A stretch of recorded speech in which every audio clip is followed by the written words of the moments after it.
Haalawwanii fi taateewwan akkasiin to'atanii fi carraa fuuldura keessanii akka isiniif hin murteessineef hin eeyyaminaa. Inumaayyuu haalawwanii fi taateewwan haala isiniif mijatuun jijjiiradhaa jedha. Inni jecha kana jecha qofaan miti kan jedhu gochaanis hojjetee si agarsiiseera. Mandara xiqqishuu irraa ka'ee addunyaa to'ateera. Maqaan fiilmiiwwan akshinii yookiin jeequmsaa guutamanii wayita ka'u maqaan isaas dursa waamama. Garuu immoo taataa qofa miti. Barreeffama irras jira. Daayireektara bu'aa qabeessadhas. Dargaggootaafis carraa hojii ni uuma. Mee isin adinquuti. Ogeessa muuziqaadhas. Hojii muuziqaa isaas uummata biraan gaheera. Maarshaal aartii immoo ilkaan kan itti buqqifatedha. Urjiin fiilmii gara ardii Eeshiyaa irraa argame kun Jaakii Chaani. Nagaa fi kabajni keenya bakka jirtanitti kan isiniif hawwinu maatiiwwan chaanaalii keenya har'aaf tokko ta'ee akka nama hedduutti kan bakka bu'u wanti isin bira geenyu hedduudha. Xiyyeeffannoon guddaan keenya garuu hundumti keenya kan ilaallee dinqisiifannee fi waa'ee fiilmii lakkoofsa hedduu fi ta'atummaa cimaa isaa miti. Inumaayyuu kaameraan duubaan kan jiru Jaakii Chaan isin beeksifna. Jaakiin haala dinqisiisaan ta'atuu qofa osoo hin taane haala jireenyaa qananiisii jiraachuu itti danda'a. Kanaafuu sagantaa keenya irraatiin waa'ee konkolaattota gaggatii guddaa qabanii qabeenya isaa lakkaa'amee hin dhumnee fi dhugaawwan hin beekamne isin beeksifna. Hanga dhumaa qophii keenyaatti nu waliin tura.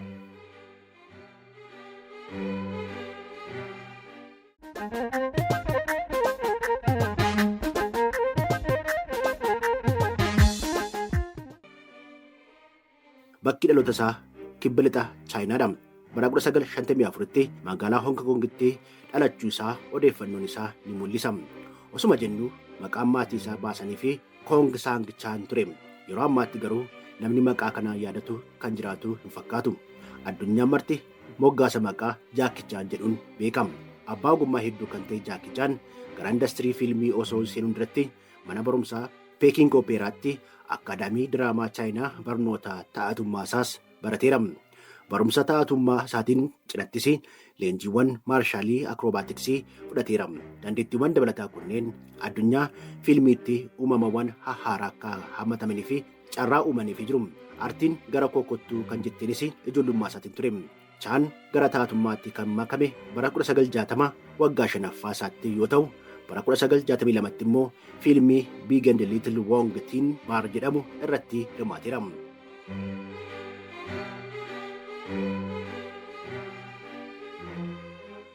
Jaakii Chaan jalqaba hojiin beekamtii fi jaalatamummaa ittiin argate garuu fiilmii qabiyyee akshin koomedii kan qabu Snake in the Eagle's Shadow irratti ture. Fiilmiin kun sa'aatii 1 fi daqiiqaa 38 dheerina kan qabu yoo ta'u, bara faranjoota 1978tti akka daawwatamuu fi uummataa fi gadhiifamuun isaa ni beekama. Ittaan sunis fiilmii Police Story jedhamu irratti bara 1985tti magaalaa Hong Kongitti kan hojjetame yoo ta'u, Jaakii Chaan ta'ataa dursaa ta'uun akkasumas daayireektara fiilmichaa ta'uun hirmaateera. Fiilmiin kun bara 1988tti Police Story 2 fi bara 2004tti immoo New York Police Story jedhamee kutaa walitti aanu lamaan uummataaf kan dhiyaatedha. Jaakii Chaan jaalatamummaa kan ittiin argate fiilmii Drunken Master jedhamuun yoo ta'u, bara faranjoota 1978tti leenjiiwwan maarshaal aartii fudhachuun adeemsawwanii fi qormaatawwan rakkisoo leenjichaa keessatti sirriitti ifaan agarsiisuun fiilmii seenaa gaarii qabu hojjeteera. Kutaa lammaffaan fiilmiin kanaas waggoota muraasaan booda Drunken Master 2 jechuun hordoftota fiilmii fi dhiyaateera.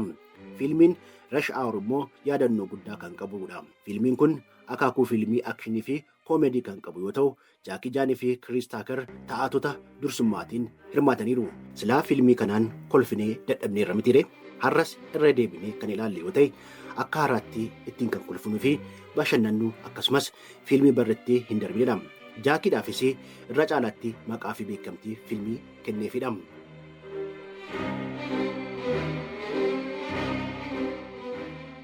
Taatota yookiin aktaroota ardii Eeshiyaa irraa argaman keessaa dursa sadarkaa tokkoffaa addunyaa irraa immoo tartiiba beekamtii keessaa kan ramadamu Jaakii Chaan biyya isaa Chaayinaa akkasumas ardii isaa Eeshiyaa irraa darbee industirii Hooliwud keessatti beekamtii olaanoo fi badhaasawwan hedduu kan argatedha.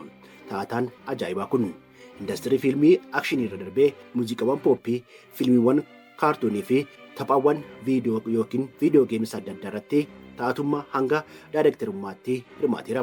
Barruun Forbes beekamtii guddaa argatanii kan rakkatan deeggaran keessatti Chaan tokko ta'uusaa ibseera. Dhimma dandeettii Chaan ilaalchisuun namoonni hedduun beekamtii kan kennan yoo ta'u, ogeessii fi xiinxalli fiilmii Andrew Willis Chaan Jaakii Chaan addunyaa irratti ogeessa fiilmii olaanaa akka ta'e mirkaneesseefidha. Bara 2015tti hangi qabeenya isaa doolaara miiliyoona 300 fi miiliyoona 50 gahuusaa fi bara 2016tti addunyaa irraa ta'ataa maallaqa hedduu kaffalamuufiin sadarkaa lammaffaa irratti kan argamu ta'uusaa barruu kana irratti dubbisiiseera.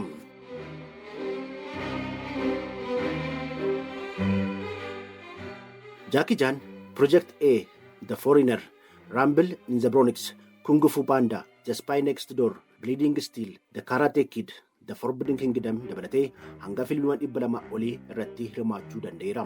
Egaa Jaakii Chaan ajaa'ibadha kan jennu sababii malee miti.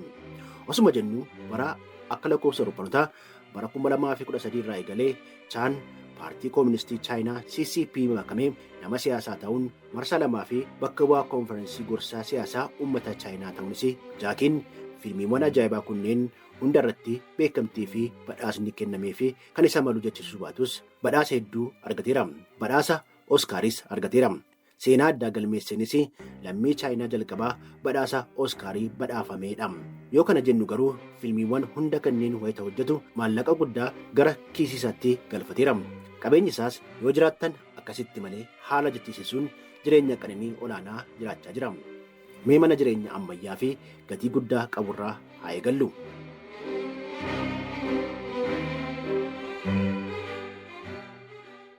Jaakiin akkuma abbootii qabeenyaa olaanoo birootti asiif achi iddoo hedduutti manneen jireenyaa gatii guddaa baasan qaba. Hundarra garuu tokkoffaadha kan jedhamu immoo Los Angeles Beverly Hills keessatti mana jireenyaa argamudha. Manni jireenyaa kun bal'ina faana 30 irratti kan ijaarame yoo ta'u, ogeessota arkitektarii Faransaayiin bareedee kan hojjetamedha. Naannoon mana jireenyaa isaas mandara manneen abbootii qabeenyaa ciccimoo birootiin kan guutame ta'uusaas sadarkaa akkamiirra akka jiru hubachuu qabdu. Bara 1986tti manni viillaa ammayyaa barri itti hin darbine kun yeroo dhiyoottis hojiiwwan haaromsaa taasifameefii jira. Keessoo mana jireenyaa kanaa yoo ilaalle hojiiwwan bareedinaa hanga bu'aa oomishawwan mukaas hundi isaayyuu bu'aawwan teekinooloojii jabanaa kanaati. Kutaalee ciisichaa babbareedoo 5, kutaalee qaamatti dhiqatan akkasumas hunda kan guutan 6 qaba. Keessoo manaatii gadi kan baane yoo ta'e immoo bakka bishaanitti daakan yookiin swimming pool guddaa qofa osoo hin taane bal'aan ni argama. Gatii mana jireenyaa yeroo ammaa kana kan ilaalle yoo ta'es doolaara miiliyoona 12 ol akka baasu odeeffannoowwan tilmaamaa ni mul'isu.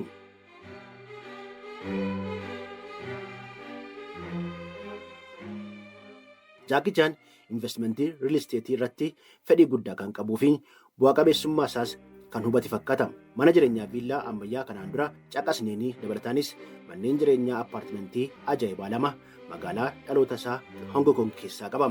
Appaartimentiiwwan lamaan kunneen doolaara miiliyoona 14 ni baasu jedhamee tilmaamameera. Queensland Awustiraaliyaattis daarii bishaanii galaanaatti mana bitachuusaa odeeffannoowwan ni agarsiisu. Mana jireenyaa kana ilaalchisuun odeeffannoon yookiin ragaawwan ifaa argachuun rakkisaa ta'us manneen jireenyaa naannoo kanatti argaman waliin madaaluun doolaara miiliyoona 3 ol akka baasu ni tilmaamama. Qabeenyawwan manneen jireenyaa ogeessi fiilmii ajaa'ibaa kun namoota odeeffannoo bebbeekamoo walitti qabuun yookiin paapparaaziin ifa taasifaman kunneenidha haa jedhaman malee kutaalee addunyaa garaa garaatti viillaawwanii fi appaartamaawwan akka qabus ni himamaafi. Bakka konkolaattonni dhaabbatan keessatti ta'ataan fiilmii beekamaa kun konkolaattota ammayyaa fi jaallatamoo kuufateera. Innis konkolaattota gatii guddaa baasan kunneeniin wayita bashannanuu argameera. Doolaara 40,000 kan baastu konkolaataa Mitsubishi 3,000 jeetii, doolaara 50,000 kan bitame konkolaataa Mitsubishi Pajero Turbo, doolaara 80,000 kan bitame Mitsubishi Lancer Evolution, doolaara 300,000 fi 30,000 baasii kan itti taasifame konkolaataa Bentley Molson akkasumas konkolaataa Lamborghini Murcielago 300,000 fi 50,000 kan bitamte bakka konkolaattonni Jaakii Chaan dhaabbatan keessatti argamu. Konkolaattonni kunneen tarreeffaman qofa akka hin taanes odeeffannoowwan miliqanii bahan ni mul'isu. Konkolaattota tarreessineen olittis maallaqa guddaan kan itti kaffalamee fi waltajjiiwwan fiilmii qofaa fi konkolaattonni qananii Jaakii Chaan bakka konkolaattonni isaa dhaabbatan keessatti tarreeffamanii akka argaman ni himama. Kanneen keessaa Lamborghini Aventador ni eeramti.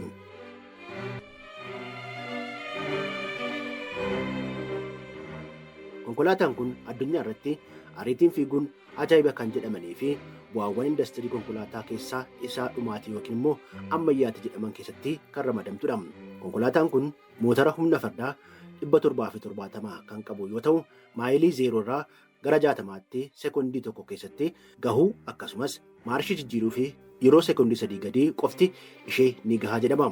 Sa'aatii tokkotti maayila 220 yookiin kiiloomeetira 350 fiiguu ni dandeessi. Konkolaataa kana namni magaalaa Hawaasaa jiraatu tokko osoo dhuunfatee magaalaa Finfinnee ka'ee Hawaasaa qaqqabuuf daqiiqaa 45 qofti isaaf gahaadha.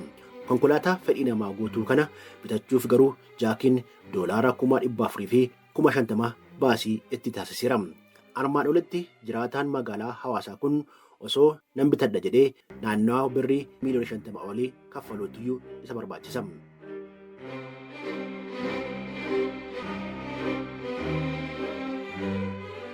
Kan isin dhibus kuusaa Jaakii Jaan keessatti konkolaataan argamtu tokko garuu konkolaataa ajaa'ibaa Loombaarginii kana miti. Konkolaataan isa gatii guddaa qabu Bugaatii Veeroon jedhamti. Konkolaataan ajaa'ibaa kun diizaayinii dinqisiifataa kan qabuu fi bakka deemetti ana qofti bareedduudha kan jettuu fi ija hunda keessaa al tokkoon kan seentudha. Dhimmi fiigichaa ishees akkasumatti kan ibsamu miti. Sa'aatii tokkotti maayilii 253 yookiin kiiloomeetira 207 ni fiigdi. Gatiin ishees salphaatti kan danda'amu miti. Konkolaataa Bugaatii Veeroon bareeddee hojjetamte kana bituu fi $1,100,000 fi $900,000 harkaa qabachuun dirqamadha. Hanga sharafaa yeroo sanaatti birrii $1,100,000 fi $90,000 ol ta'uu isaati.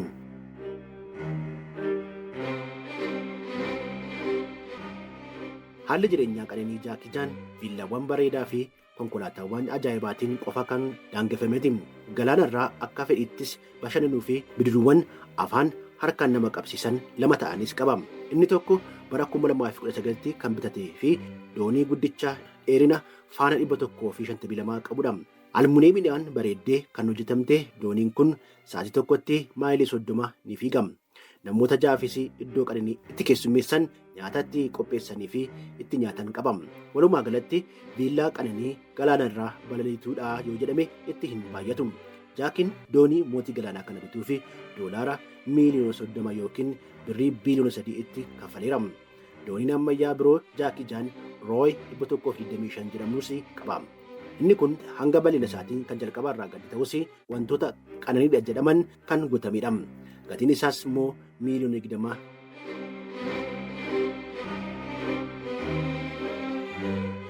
Hordoftotaa fi kabajamtoota chaanaalii keenya, dhalataan ardii Eeshiyaa hundi keenya baay'ee jaallannu Jaakii Jaan sa'aatiiwwan harkaa gatii guddaa qabaniin bashannanuu fi sadarkaa isaa agarsiisuufis itti beekama. Akka garbaatti hojjetee akka mootiitti kan jiraatu Jaakii Jaan addunyaan sa'aatiiwwan harkaa nan qaba jettus harka isaa irratti argama. Yaadaan mana isaa keessatti argamuun viillaa fi konkolaataawwan isaa dhaabbatanii argaman akkasumas dooniiwwan isaa akkuma daawwachaa turretti amma immoo iddoo sa'aatiiwwan harka isaa kaa'aman keessatti waan argamanii haa daawwannu. Sa'aatiiwwan qananii Jaakii tarreeffaman keessaa $1,000,000 kan baasu Riichaard Miil 57, $60,000 fi $47,000 kan bitame Riichaard Miil 53, $700,000 fi $50,000 kan bitame Riichaard Miil 51, $800,000 fi $60,000 baasiin kan itti taasifame Riichaard Miil 55 akkasumas $1,000,000 kan bitame Riichaard Miil RM15 akka fakkeenyaatti qofa hedduu keessaa kanneen muraasa isiniif eerre malee ammas baay'ee hafa. Jaakii Jaan addunyaa irratti lakkoofsaan 5 qofa kan oomishame Riichaard Miil 56 Saafaayir Tiruu jedhamus dhuunfateera. Gatiin sa'aatii kanaas $1,000,000.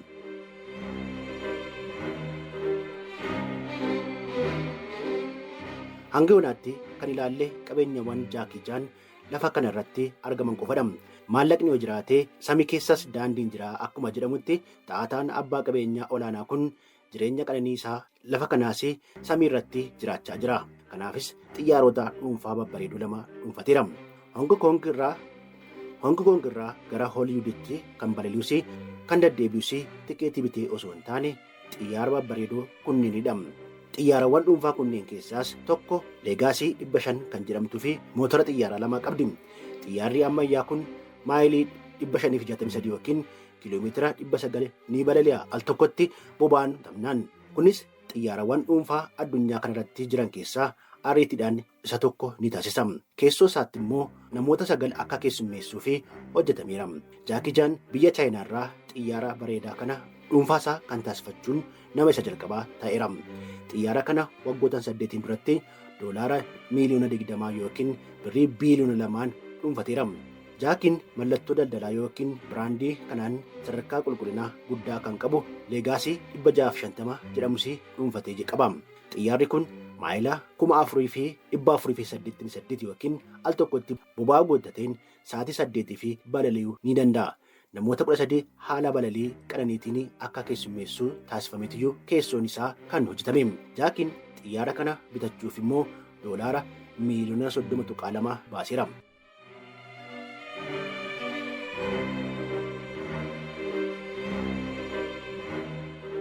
Asuma jennu Jaakii Jaan haala jireenya qananiif madaalli ta'e kana kan jiraatu galii fiilmiiwwan isaarraa argatuun qofa miti.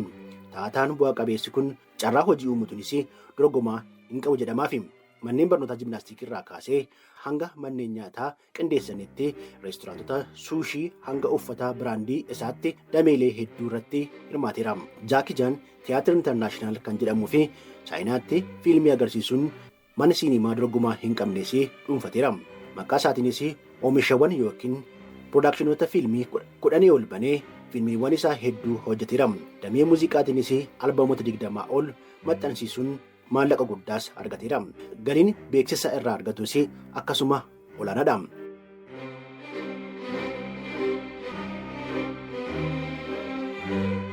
Jaakii Jaan maallaqa horachuu fi jireenya qananii jiraachuu qofa osoo hin taane lammiilee hedduu rakkatanis gargaaruunis galata guddaa kan qabudha. Bara 1998 irraa eegalee dhaabbata gargaarsaa mataasaa banuun lammiilee hedduu yeroo cinqii keessaa akka bahanii fi gurra artiistota biyya keenyaa nuuf haadochuuti. Haala jireenya qananii akkasii jiraachaa lammiilee rakkoo guddaa keessa jiraatanii fi atattamaan qaqqabuun hanga qabeenya isaanii kan hin miine meeqan isaaniitu deeggarama. Hangi maallaqaa Jaakii Jaan walitti qabate doolaara miiliyoona 400 yookiin birrii biiliyoona 40 ol akka ta'e ni tilmaamama.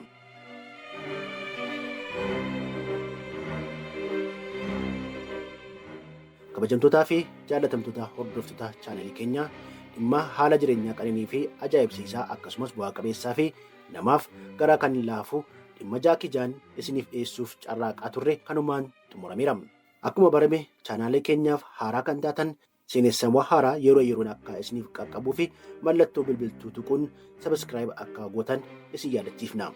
Yeroo gaarii.